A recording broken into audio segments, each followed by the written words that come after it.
Dear students, I welcome you for the class of chemistry on date 19th November 2020. Yesterday we have studied about the aldehydes and ketones. Here in the yesterday's class we have tried to study about the various types of carbonyl compounds. As we have seen few of them as we have studied about the aldehyde, you can see. Then we have studied about the ketones. In aldehyde, carbonyl group is bonded to carbon and hydrogen. In ketone, both the carbonyl group is bonded to both two carbon. We have carboxylic acids in which carbonyl group is bonded to carbon as well as hydroxyl group. We have seen the other compounds like amides where the carbonyl group is bonded to the carbon and nitrogen of the amine moiety, and in acyl halide the carbonyl group is bonded to the carbon and the halogen. Same way we have seen few of the carboxylic acid derivatives like esters where the carboxylic acid group, the hydrogen of the carboxylic acid group is bonded with the alkyl or aryl group. At the same time, in acid anhydride, the hydrogen from the carboxylic acid group is replaced by RCO group. So this is how we have various types of carbonyl compounds that we can study. Now we can move to the next part and see about their importance. We have seen that they are used into the as a flavoring agent in preparation of the plastics in um, various other areas. So these compounds, which are known as the um vanillin or salicyl aldehyde, or my dear students, cinnamaldehyde, they are used as a flavoring agent. They are also used into the perfumes, and they are also found useful in making of the adhesives and paints and resins and perfumes and plastics and fabrics. Then, my dear students, we have studied about their nomenclature. We have seen the various way how these compounds can be given names. So first we have studied about the common name systems, and then we went to the IUPAC nomenclature system. So we have studied about the IUPAC nomenclature system even. We have studied the various examples. We have seen, and you can see that we have studied the good amount of examples yesterday, but still let us look at two more example. You can see here, my dear students, that we have a 1 2 3 4 5 carbons. On second carbon we have methyl group, and fourth carbon we have methyl group. So it is known, and this particular group which I have made a box around, this particular group, CH3CH, CH3, this particular group is known as the isopropyl group. Same two groups are present, so it is diisopropyl ketone.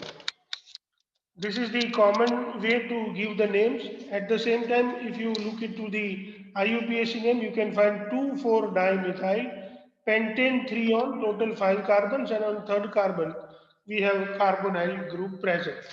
Same way here, if you look at the cyclohexane, then we have on one carbon double bond that gives us the cyclohexanone. And if we start giving number from the carbon with the carbonyl group, on second carbon we have methyl group. So ultimately it is 2-methyl cyclohexanone. That is the name we can give. Now see, this structure I have explained or written it into the simpler form. So this structure has been simplified here. You can see 1, 2, 3, 4 and 5 carbons are available. This carbon has got 3 CH3 groups. So on fourth carbon we have methyl group, on third carbon we have alkene, and on second carbon we have a carbonyl group. So it is 4-methyl pent. On third carbon we have alkene, so 3 in, and then second carbon we have ketone, so 2 on. The general name for this compound is known as the mesitile oxide. Please remember that this is the compound named 4-methyl-pent-3-ene 2-on is also known as the mesitile oxide. So now, my dear students, we start studying about the structure of the carbonyl compounds in detail. Let us see the various, or let us see how the structures of carbonyl compound can be studied. You can see here, my dear students, on your screen that I have tried to explain you the structure of the carbonyl compound. In carbonyl compound, there is double bond between the carbon and oxygen. So the first bond, which is the sigma bond that is present between the carbon and oxygen, at the same time, carbon undergoes the sp2 hybridization.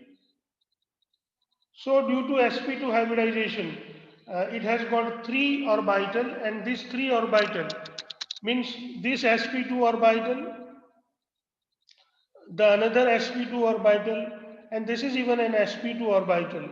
They are available in the same plane and they make the planar structure. They are available in the same plane, but you can see that the p orbital, which does not take part into the hybridization, it is available above and below the plane. This is the p orbital. You can see this is the it is above the plane, this is the below the plane. So above and below we can see this p orbital available, and this is how, my dear students, we get it done.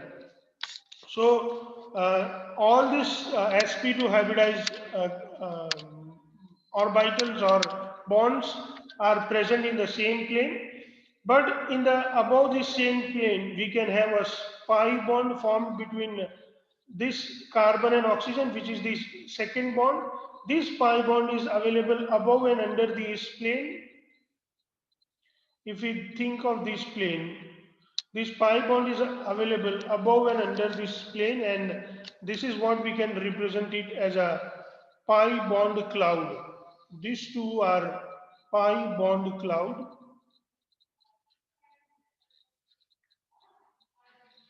So this is how, my dear students, you understand. You can see here that there is a double bond between carbon and oxygen, and all the bond angles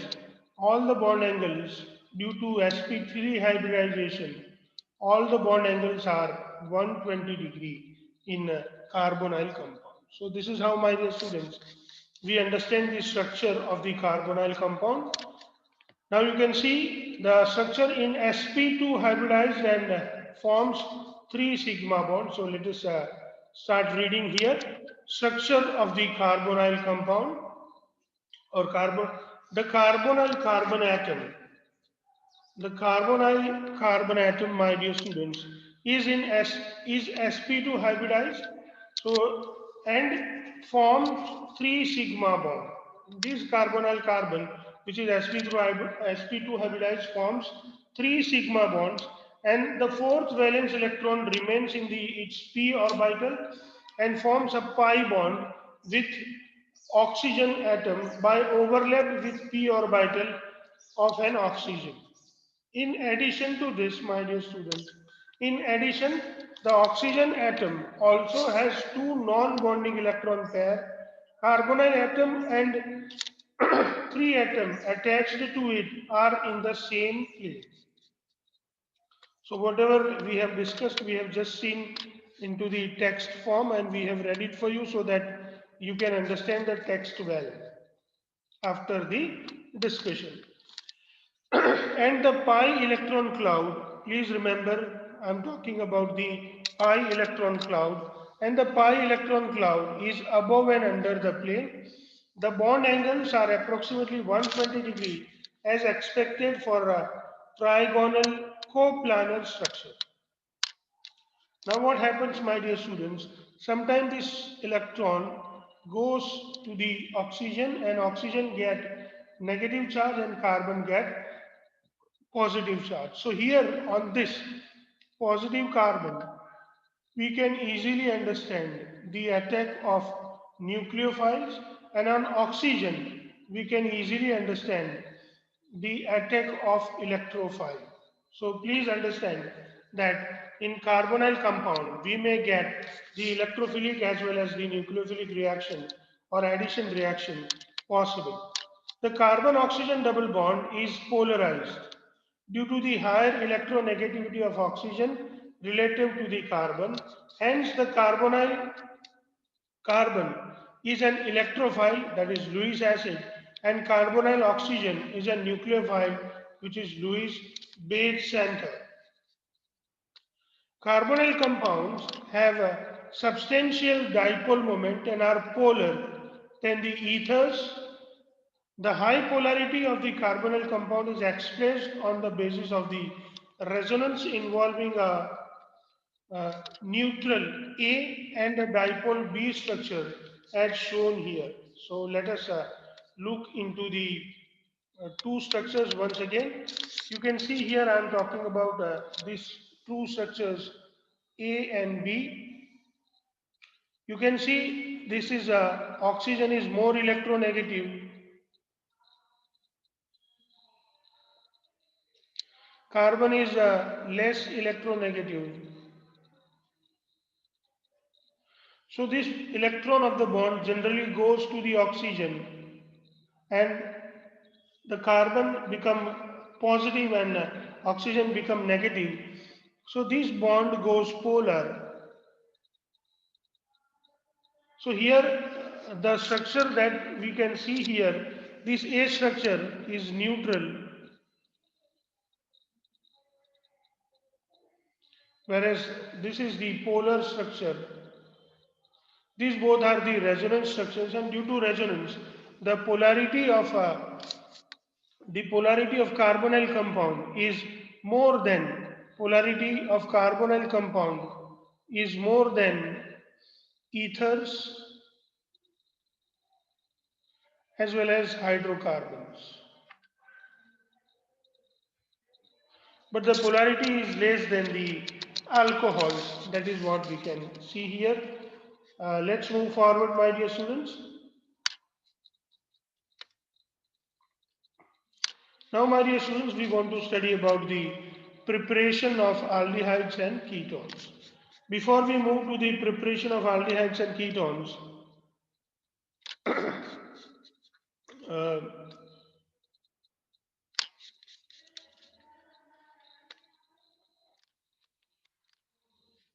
we have studied about the polarity of the bond. Now let's move forward to understand the preparation of aldehydes and ketones. You know, preparation of aldehydes and ketones are mostly studied into the previous chapter, so or into the 11th class. So some of the important methods for the preparation of aldehydes and ketones are as follow. But that is what we have studied by the oxidation of alcohol and by the dehydration of alcohol that we have studied into the previous chapters of aldehyde, alcohols and phenols, by the ozonolysis of alkenes, and by the hydration of alkenes, that is the addition of water in the presence of HgSO4 and H2SO4. That is what we have studied into the 11th standard. So you might have seen that if you have carbon around this in the presence of ozone, it makes the triozonide.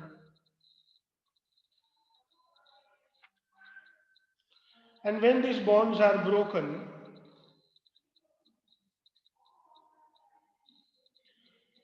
this triozonide is broken in this way and you get carbonyl compound produced. Let's say this is C1 and this is C2. So for C1 you get the compound like this, and for C2 you get again another carbonyl compound. So there will be, you know, double bond here. Here there is a possibility of double bond, and here even there is a possibility of double bond. So this is how ozonolysis we have studied. We even can see that when we use this, suppose you have R C triple bond CH, and if you allow it to react with HgSO4 and H2SO4, you simply get the product RCHO, or you can say that you get the product RCH2 CHO, and this is how the aldehydes are or ketones can be prepared by these methods. If you have R this side instead of H, my dear students, if you have R this side,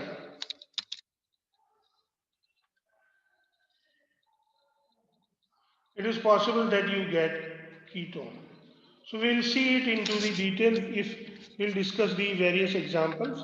Now, my dear students, I'm going to tell you about a very important reagent which is known as DIBAL H. The full name for DIBAL H is diisobutyl aluminum hydride. What does this DIBAL H do? So now we are going to study the preparation of aldehydes from nitriles. So nitriles are selectively reduced by DIBAL H. Remember, nitriles are reduced by DIBAL H, which is diisobutyl aluminum hydride, to imines. And these imines followed by hydrolysis to give us aldehydes. So let's pay attention. If you have RCN, this RCN by dibyl H undergoes RC double bond NH.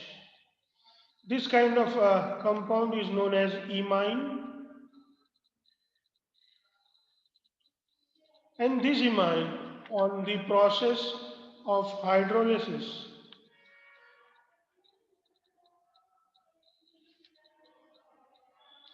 gives us the aldehyde.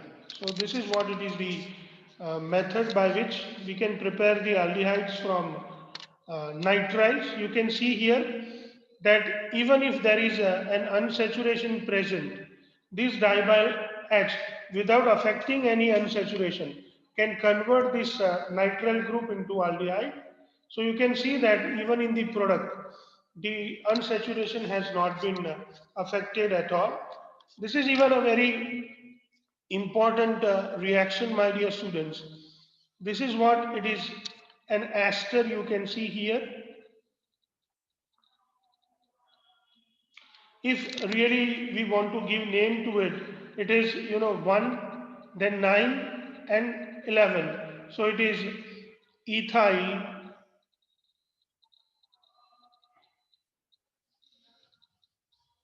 undecanoate. So total 11 carbon. So undecanoate. It is ethyl undecanoate, which when it reacts with the dibyl H, such a huge long chain of carbon even not disturbed, and you get uh, undecanoic acid as a product. So ethyl, when they allowed to react with the dibyl H, they give respective uh, aldehyde. So it is undecanaldehyde. It is undecanaldehyde. So this is how, my dear students, we can understand that by use of the dibyl H, we can convert the esters into the carboxylic acids. Now, my dear students, I am going to show you the various methods for the preparation of benzaldehyde. You can see the main product for all the reactions that we are going to study is your benzaldehyde. Benzaldehyde is prepared by the various methods. So let us study the preparation of benzaldehyde by the various reactions. Let's pay attention to this various reactions for the preparation of benzaldehyde. Let's first have a look to this method of preparation for the benzaldehyde. The first method is the preparation of the benzaldehyde is known as the Rosenmund reaction. So please pay attention to the Rosenmund reaction. In the Rosenmund reaction, we take acyl chlorides. These acyl chlorides are hydrogenated to the benzene with the help of the hydrogen, palladium, and BaSO4. Once again, in the Rosenmund reactions, acyl chlorides are hydrogenated to the benzaldehyde by the reduction of hydrogen in the presence of catalyst, palladium and BaSO4. So here you can see that acyl chloride, the exact name of this compound is benzoyl chloride, which is an acid chloride, is treated with hydrogen in the presence of catalyst, palladium and BaSO4 to convert itself in, into the benzaldehyde. And this particular reaction is known as the Rosenmund reaction. My dear students, please learn this reaction. Same way we can prepare the benzaldehyde from the nitrile compound. So here we have cyanobenzene or benzene nitrile. This reaction of conversion of nitriles to the benzaldehyde is known as the Stephen reaction.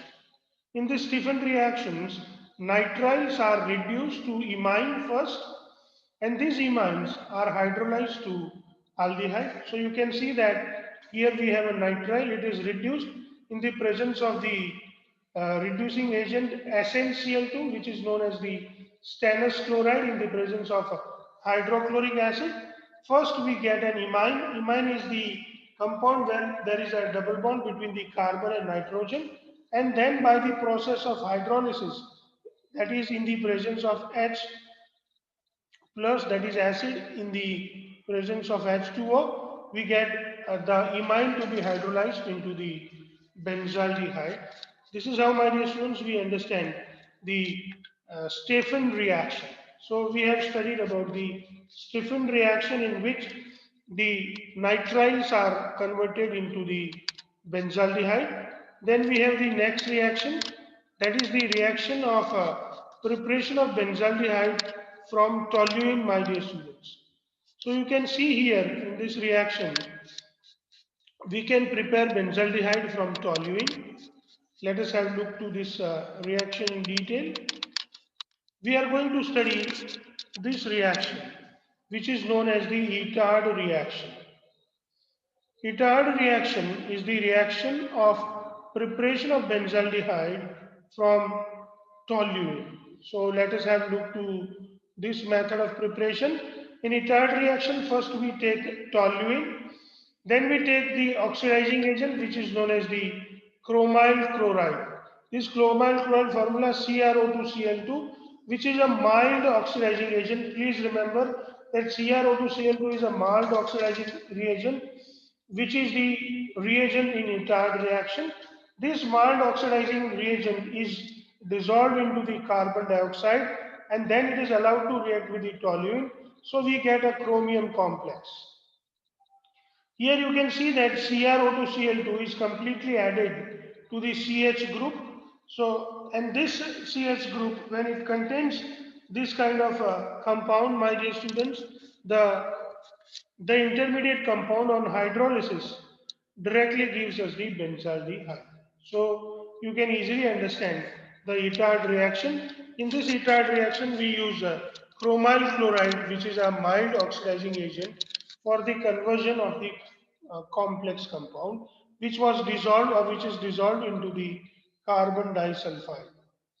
Now, my dear students, we want to understand one more method of the preparation of benzaldehyde, which is generally used for the commercial preparation of the benzaldehyde.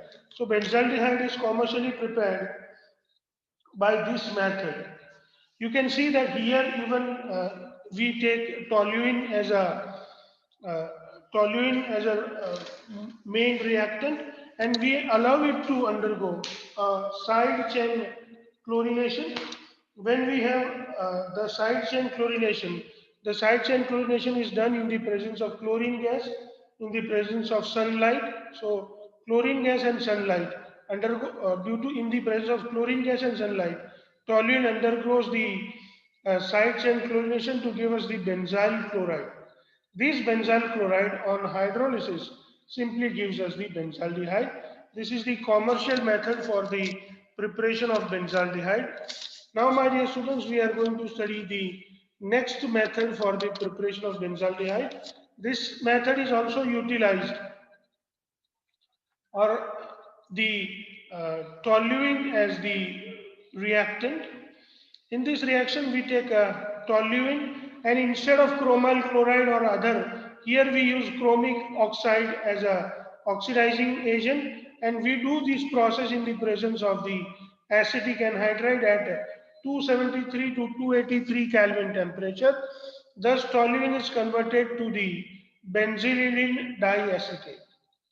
Please understand that here we allow toluene to undergo the acetylation process in the presence of acetic anhydride and oxidizing agent chromic oxide. We get benzylidene diacetate, and this benzylidene diacetate on hydrolysis gives us the benzaldehyde. So you can see here, my dear students, that these are the three methods by which we can convert toluene into benzaldehyde. All these three methods use only toluene. In the first method, we use oxidizing agent chromyl chloride.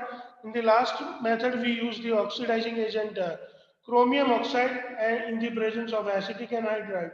Whereas in the second method, we use the side chain chlorination. But the last step, that is the hydrolysis, is same in all these three processes. And this is how the we can use the various methods for the preparation of benzaldehyde. Now, my dear students, we have the very most or very important reaction for the preparation of benzaldehyde. This reaction is known as the uh, Gattermann-Koch reaction. By using this Gattermann-Koch reaction, we can directly convert benzene into the benzaldehyde in the presence of anhydrous AlCl3, my dear students. Carbon monoxide and hydrochloric acid. So carbon monoxide in the presence of carbon monoxide and hydrochloric acid is allowed to react in the presence of anhydrous AlCl3 or CuCl. We directly get benzene converted into the benzaldehyde. So you can see here the hydrogen present in benzene just accept the carbonyl group and simply gives us the benzaldehyde. So my dear students, once again, these are the various methods for the preparation of a benzaldehyde that we have studied. Uh, this is how, my dear students, we can study the various methods of the preparation of benzaldehyde. Let me revise what we have studied today in today's class, my dear students. That in today's class we have studied about the structure of the carbonyl group. We have seen that in carbonyl group, the carbon undergoes the sp2 hybridization.